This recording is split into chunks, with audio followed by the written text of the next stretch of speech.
Dans cette vidéo, on va voir la question: quelles sont les options disponibles pour saisir un prix de vente?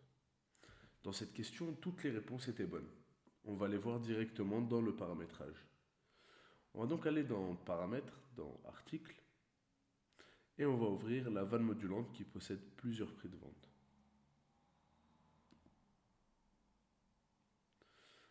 On entre dans l'onglet Prix de vente, et ici, quand on rentre dans le petit stylo, on va voir plusieurs options. Ici, dans Prix d'achat, on va sélectionner à partir de quel prix d'achat est-ce qu'on souhaite définir notre prix de vente.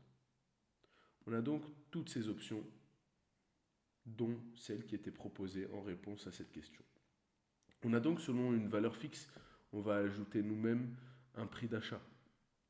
On a selon la liste des prix d'achat avant d'appliquer la remise.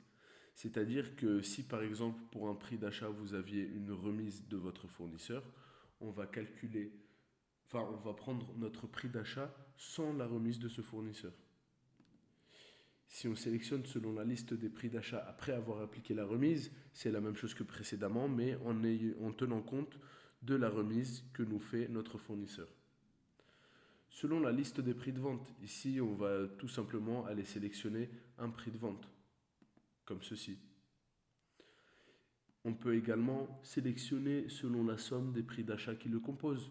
Si c'est un article composé auquel on est en train de définir un prix de vente, on va prendre la liste de tous les prix d'achat qui composent notre article et on va le prendre comme base de valeur d'achat pour y calculer notre prix de vente.